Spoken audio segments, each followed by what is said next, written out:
We see that in this life, every single person is struggling. And especially the young generation, our youth, our youngsters, no matter what tasks they take in life, they find that everything that they are doing, they are struggling in life. We see that if we go back 10 years, our elders, they were faced with different troubles. On top of their heads, they had issues of their families. And not only thinking about the family that they have, yani the immediate family, but the family that they have left back home, they were always worried about their lives as well. But our children, our youngsters today in this modern world, no matter what task they take, they are always complaining that they are struggling in life.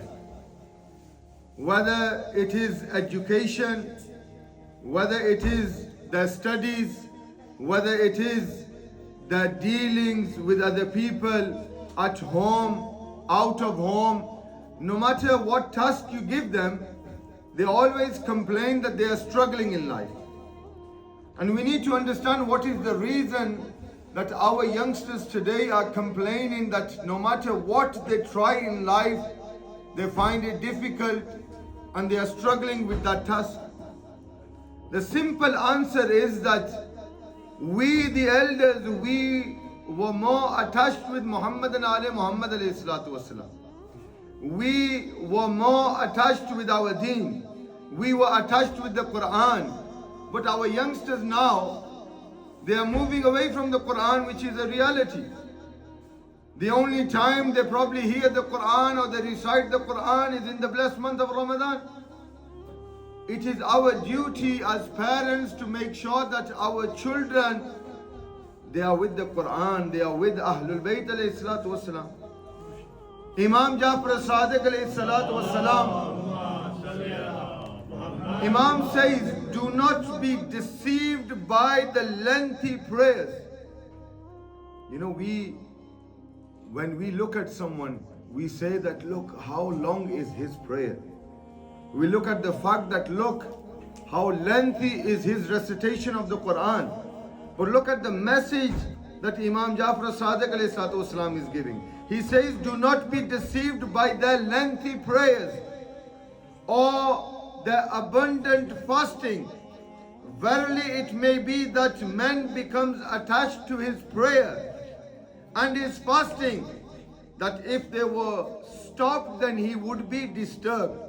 Rather, test these people through haqq, through truth in their speech and their prompt return of goods entrusted in their care. You know, we might recite very long salah, we might recite many nawafil, but if our speech is not correct, if the way we speak to others is not correct, then our prayers do not mean anything. If we cannot deal with people in the sense we cannot give their haqq back, we cannot keep their haqq, then Mawla says, do not be deceived by the way they are dealing with other people, in the sense that the way they are fasting. Don't look at the zahir zindagi that they have, but look at how they change from the inside. Our children need to be educated from the inside. We give them everything from the outside. We give them good clothes, we give them the best perfumes, we give them everything that they ask for. But what is our duty as parents? Our duty is that we show them the path of Muhammad and Ali Muhammad, but also keep them on the path of Muhammad and Ali Muhammad alayhi salatu wasalam. As I said, on the first of Ramadan, every Muslim recites Ihdina Sirat al-Mustaqim. Our translation, yani the translation of the believers of Muhammad and Ali Muhammad alayhi salatu wasalam, is not this, Ya Ilahi, show us the path of Sirat al-Mustaqim. But the correct translation is, Allah, keep us on the path of Sirat al-Mustaqim. And the path of Sirat al-Mustaqim is through the teachings of Ahlul Bayt alayhi salatu wasalam. Our children do not have sabr. They are not patient people anymore. Imam Ali alayhi salatu wasalam says that there is no victory for the one who has no patience. How can our children be successful if they cannot have sabr?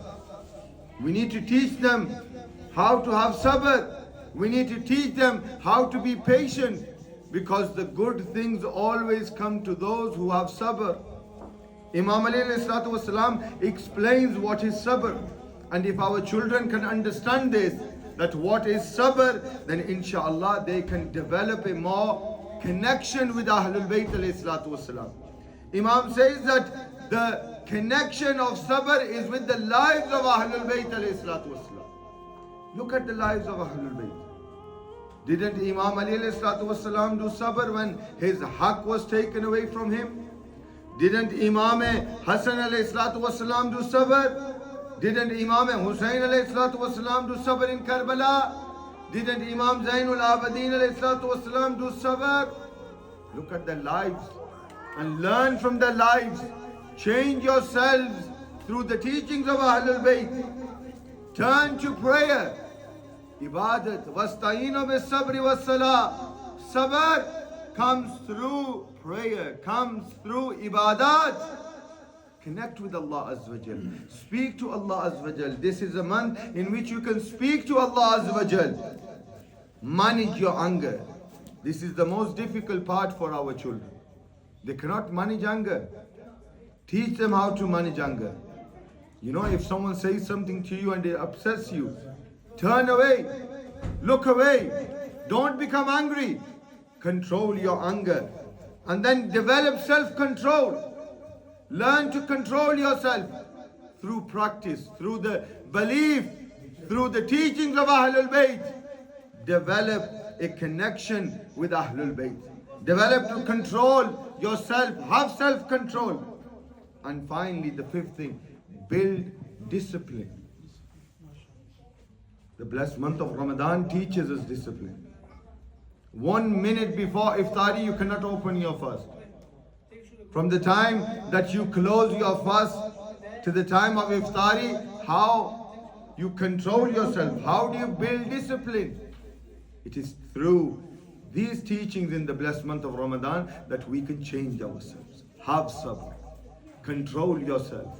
And see how through the teachings and with the vilayat of Ahlul Bayt you can change yourselves. It is a time of change. Ramadan, it is a time of change. Not just physically, but a spiritual change. Come to the door of Allah Azza wa Jal. Come to Allah Azza wa Jal with munajat, through dua, through prayer. Wasta'inu bis sabri was salah. Have sabr, have salah, have prayer, and then see how your lives will change with the wasila of Ahlul Bayt alayhi salatu wasalam.